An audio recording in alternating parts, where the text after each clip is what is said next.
E aí, galera da plataforma Gonçalves Dias, beleza, gente? Tranquilo? Aqui quem fala é o professor Jimmy, professor do teu curso de redação, aqui voltado para o programa Paz da UEMA, curso esse promovido pelo projeto do Governo do Estado do Maranhão, em parceria com a Secretaria Estadual de Educação, tá? Ambos ali preparando o cursinho de excelência com os melhores profissionais, trabalhando da melhor maneira possível os objetos de conhecimento característicos tanto do Exame Nacional do Ensino Médio, para você que vai fazer o Enem, quanto para quem vai fazer o programa Paz da UEMA, tá? E por falar em UEMA, você sabe que uma das diferenças desse vestibular tradicional para o Enem é a solicitação, a indicação de obras literárias, tá? Para que você faça essas leituras e possa utilizá-las, tanto para a melhor resolução das suas questões, quanto para a produção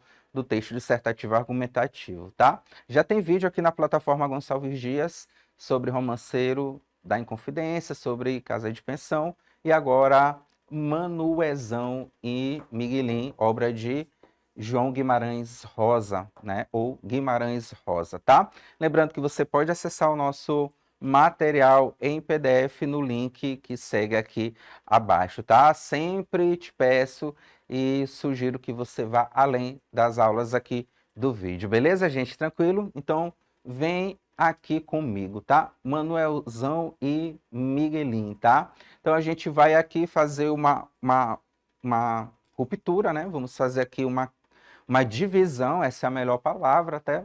Vamos analisar primeiro a história de Miguelim dentro do nome de Campo Geral, tá? E Manuelzão dentro de uma história de amor, justamente com tá?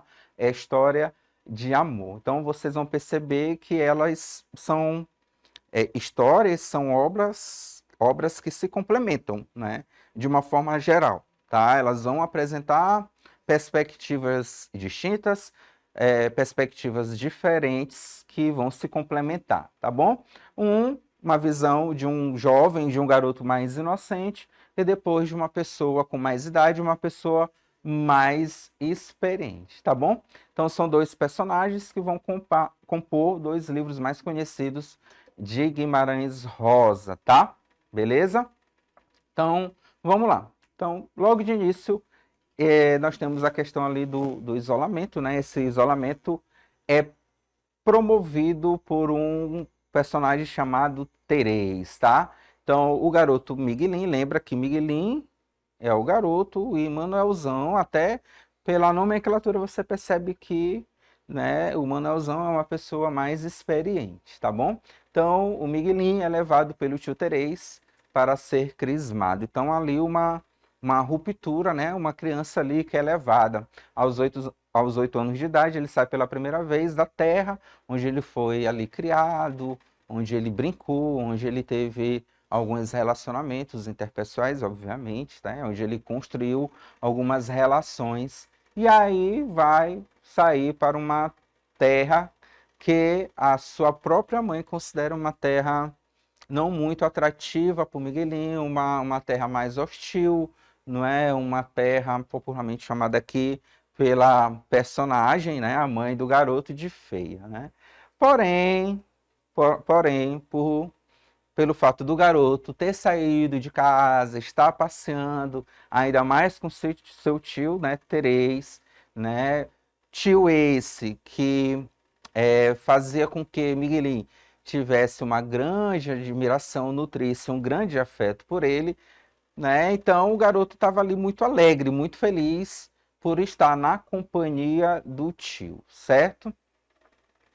Então, você percebe nessa passagem do livro, não sei se você, no momento que está assistindo a esse vídeo, já leu a obra, mas você percebe que o garoto ali, ele transborda a felicidade, né? Ele transborda a alegria por estar saindo daquele local, conhecendo novos lugares, conhecendo novas pessoas e principalmente por estar ao lado do seu tio, tá? Então ele não vê a hora de encontrar sua mãe e dizer, né, o que as pessoas não acham sobre aquela terra ser tão ruim como a mãe dele imaginava ou como a mãe dele havia antecipado para ele: olha, mãe, o lugar não é tão ruim assim quanto a senhora imaginava, as pessoas aqui não acham tão ruim, né? Ele considera o pedaço de chão ali onde ele se encontra muito bonito, né? Então a gente percebe ali de maneira introdutória, de maneira inicial, uma felicidade muito grande por parte do garoto, tá? Então essa é a introdução da natureza da relação de pai e filho, né? Então aqui a gente já tem uma mudança um pouquinho de cenário, né? Nós temos o personagem aqui, Nhobero, então é o quarto personagem que eu te apresento. Tem o personagem principal, que é o Miguelinho, o garoto. Tem o Terês, que é o tio, tem a mãe e tem aqui o pai. O pai já é aquele cara, aquele personagem mais agressivo, mais hostil, mais duro, né? Uma criação mais dura, muitas vezes taxado de violento, né? Para não dizer agressivo mesmo, tá bom? Com os filhos, né? Que a gente está falando, está fazendo uma análise da criação de pai para filhos. Então, é uma criação, vamos dizer, mais à moda antiga, né? Mais firme, mais dura, mais punitiva, tá bom? E punitiva no sentido físico mesmo, né? Que eu estou falando. Então, Nhobero, né? Não alisava, né? Não alisava os filhos nesse sentido, tá bom? Então, nós temos esse cenário, né? E aí tem algumas perspectivas aqui que apresentam o não entendimento do Miguelinho em relação às orientações do pai, né? Uma falha de comunicação, tá? Mesmo o garoto sempre tentando ser agradável, sempre tentando colocar em prática os ensinamentos do pai, mesmo o garoto tentando ser útil, ou seja, tentando fazer as coisas que o pai pedia, se colocando à disposição para fazer outras, né? Mesmo assim, o pai sempre muito inflexível, muito duro, muito punitivo, muito rude. Tá aí uma boa palavra para descrever o comportamento do Nhobero. Rude, né? Agindo sempre de maneira muito rude com o garoto. E aí, né, a partir do momento que ele vai crescendo e diante desse cenário imutável, né, há uma mudança na perspectiva que ele tem do pai. Então, não há mais aquele sentimento, com o tempo é óbvio, né, isso não é de maneira abrupta, mas com o tempo vai se desenvolvendo uma relação de decepção, de amargura, de ódio, né? Então, depois de tantas pancadas, o Miguelinho acaba despertando o ódio ao ponto de até desejar que o pai morresse, de até desejar a morte do pai, tá bom? E aí isso acaba atormentando o garoto, né? Fazendo que ele se distanciasse, não é? Ele que já havia ficado distante da mãe, porque ele sai do lugar, né? E vai para outro e acaba, né? Tentando buscar também esse distanciamento por parte do pai, né? Tio Teresa acaba sendo expulso da casa por um comportamento inadequado, promovendo mais tristeza a Miguelin. Lembra que Miguelin era louco pelo tio, né? Mas aí por conta de uma ação, por conta de um comportamento, de uma atitude do tio, ele acaba sendo expulso de casa e isso gera no coração do garoto ainda mais tristeza. Imagina só, o tio era a outra face da moeda. Enquanto o pai muito duro, muito rude, né, agressivo, violento, o tio, né, sempre apresentando uma outra perspectiva, uma perspectiva mais dócil, de carinho, de acolhimento, né, uma palavra que a gente pode utilizar aqui, cabe muito bem, muito mais acolhedor. E aí quando ele é expulso de casa, ele pensa assim, nossa, então agora acabou para mim, né? Então isso promoveu muito mais tristeza ao coração. E aí que entra um personagem aqui, é um nome curioso, Dito, né, com D maiúsculo, tá bem aqui, né, é o irmão mais novo dele que acaba se transformando em um grande amigo. Então, bem aqui eu vou fazer um parênteses. A gente observa que a obra, ela traz muito dessas questões familiares, né, ela faz uma abordagem muito grande, assim, dos relacionamentos do ser humano, né, o quanto, de um lado, a gente pode ter uma criação, uma educação mais hostil, mais dura, e as consequências desse método, entre aspas, vou chamar assim, o quanto do outro lado a gente pode ter uma criação mais afetiva, mais acolhedora, mais compreensiva e as consequências que isso pode trazer. Então, há na passagem aqui, nesse momento, esse confronto de comportamentos, esse confronto de tomadas de decisões diferentes, esse confronto de educação familiar, né? Então, aqui a gente pode fazer uma abordagem da família. A Universidade Estadual do Maranhão pode fazer essa conexão na proposta de produção textual e trazer um tema voltado para a família, né? Como as famílias educam os filhos, né, no modelo contemporâneo, na contemporaneidade. Óbvio que não viria com essas palavras, mas poderia ser uma abordagem nesse sentido, tá bom? Então, Dito acaba sendo um personagem aqui de muita importância, né? Ele sempre ali entrando em contato com Migueli, sempre com um comportamento mais suave, mais amável, né? E isso acaba despertando um relacionamento bem que vai além da irmandade, ali vai além de ser somente irmão, vai além dos aspectos biológicos, mas sim uma amizade mesmo, né? Então, a história, quando você pegar para ler, ou você que já leu, você observou que ela segue narrando as dificuldades ali, né, daquela construção familiar, naquelas terras, as dificuldades das relações humanas, o quanto elas podem ser complexas, não é? Mostrando as virtudes de cada um, mas também destacando as dificuldades, né, que a gente colocou aqui, de falhas no caráter, assim como Casa de Pensão também faz essa abordagem de uma maneira diferente, mas faz. Manuelzão e Miguelinho também realiza um pouquinho desse olhar crítico para as questões comportamentais, das relações, das privações, o sofrimento e de como isso molda o comportamento do ser humano dentro desse seu processo de maturidade, tá? Então, o Miguelinho é uma pessoa muito simples, inocente, mas que acaba que por meio do medo, por meio do sentimento de decepção que ele tem do seu pai, criando ali lacunas, né, sentimentais, lacunas afetivas, e isso vai acabar trazendo uma mudança comportamental, tá bom? Então, temos ali um núcleo familiar muito explorado, né, pelo autor, por João Guimarães Rosa, tá? Já uma história de amor, em que o personagem principal é o Manuelzão. Então, a partir aqui desse momento do vídeo, a gente muda um pouquinho o foco, né? Já vai para a história de Manuelzão, em que ele é um velho sertanejo, e aí já tem uma perspectiva, né? Já não é mais a análise já não é mais a partir de um garoto, e sim de uma pessoa já vivida, já calejada, né? Um sertanejo que já lidou muito ali com as questões da natureza, com com a vida ali em contato com os animais, com as boiadas, né?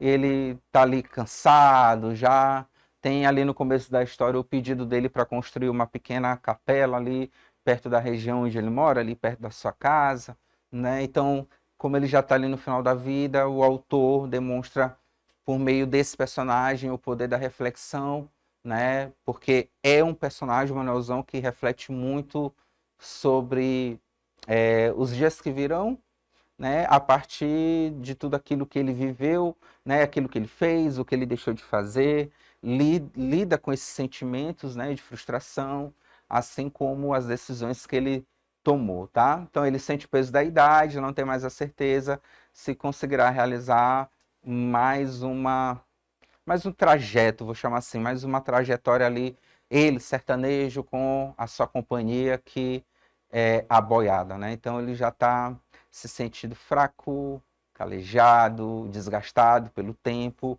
E ele reflete: pô, será que eu consigo? Será se eu consigo ainda fazer mais uma travessia? Será que eu tenho fôlego? Isso vai, né, promover reflexões acerca da sua capacidade, né? De colocar em xeque a sua capacidade, né? Então ele critica muito a questão dos seus valores em relação à disposição, né? Enfim. Outra parte é muito abordada pelo autor na obra, né? Nessa parte aqui do Manuelzão, é justamente a agonia mental, o sofrimento pela incapacidade de ser feliz, né? Então, Manuelzão, muito envolvido ali com a sua profissão, muito envolvido ali com sua lida, né? Uma expressão muito utilizada ali no meio sertanejo, né? Com sua lida, com a sua trajetória ali no dia a dia, com a sua boiada, ele se pergunta muito, faz muitas interrogações acerca da sua incapacidade, né? Será que eu consigo ser feliz mesmo que eu não consiga mais lidar, né, com o meu ofício? Né? Será que eu consigo ser feliz sem trabalhar, né, sendo mais direto contigo? É isso que o Manuelzão também leva sempre a refletir todos os dias, né? Certo? Voltando aqui para o autor, Guimarães Rosa traça duas histórias, uma mais reflexiva do que a outra, uma mais complexa do que a outra. Como assim, Jim? Se Migueli traz uma complexidade maior, porque falar de família, falar de relacionamentos interpessoais e falar do impacto que determinadas criações podem ocasionar nas pessoas, principalmente a criação mais hostil, mais violenta, é mais complexo, é um olhar mais complexo, mais profundo e também mais amplo do que a história de Manuelzão, que é reflexiva? É reflexiva. Tem uma capacidade de emocionar? Tem uma capacidade de emocionar. Tem uma capacidade de fazer com que você se identifique? Também, porque ele tem essa análise da incapacidade. Ei, agora eu não consigo mais fazer aquilo que eu sempre fiz. E agora? Como será a minha vida daqui para frente, né? Então, o João Guimarães Rosa traz abordagens, níveis de complexidade diferentes nessas duas obras, tá? Mas ambas demonstram a genialidade desse autor que, trazendo aqui uma curiosidade para vocês, domina nada mais nada menos do que 13 línguas, tá?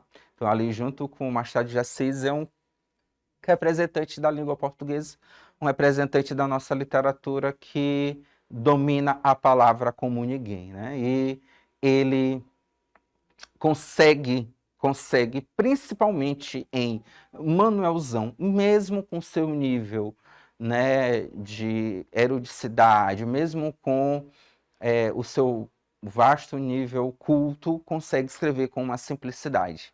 E isso é muito interessante, né? Isso demonstra a capacidade que o autor tem de escrever uma história de acordo, óbvio, com seus objetivos e alcançar o maior número possível de leitores e engajá-los por meio de uma escrita simples, porém muito eficaz, mesmo que esse mesmo autor seja alguém extremamente culto, extremamente erudito, né? Então, aqui a gente finaliza o vídeo com algumas observações. Conhecedor de 13 línguas, na sua escrita, nenhuma palavra está ali por acaso. Faz uso das palavras como ninguém. Lembra do vídeo que a gente fala sobre o poder que uma palavra bem escrita tem, da precisão vocabular, né? O quanto isso faz bem para o seu texto, evita duplicidade, né? Que a gente chama de ambiguidade, preserva a semântica do texto, faz com que você seja persuasivo e convincente. Pois é, Guimarães Rosa é um cara que domina como ninguém as palavras, mas que no momento em que precisa ser simples, é simples porque utiliza a palavra certa no momento certo, tá bom? Então aqui fica a minha dica, a minha sugestão de leitura para vocês. Além de ser uma obra sugerida pela UEMA, ela se faz muito necessária não somente para as questões que você vai fazer, mas para a produção textual. Lembrando que essa obra pode ter uma abordagem com relação à perspectiva do envelhecimento, né? Lembra que Manuelzão está ali na sua fase final de vida, né? E agora ele se pergunta o que eu vou fazer, já não consigo mais né? Será que a UEMA não poderia fazer uma abordagem sobre a questão do etarismo, né? Então a gente poderia fazer essa conexão. E assim como o Miguelin, ele traz uma abordagem mais familiar, né? Uma abordagem mais dos relacionamentos e de como determinadas experiências na infância ajudam a moldar o comportamento do ser humano, né? Existe um mito africano chamado Kirikou, né? E nesse mito, aqui fazendo um resumo de 30 segundos, Kirikou, por mais que seja uma criança, ele sempre está em busca de aprendizado, de aprender mais. Ele não se dá por satisfeito, não é? E aí é interessante que o autor ele tenta trazer o conceito de adultidade, né? Por mais que Kirikou seja uma criança, ele sempre busca a adultidade. Ele não se concentra apenas nas brincadeiras do ser criança, mas ele quer ajudar ali na sua aldeia, ajudar na sua comunidade, e com isso ele acaba amadurecendo de uma forma mais rápida, né?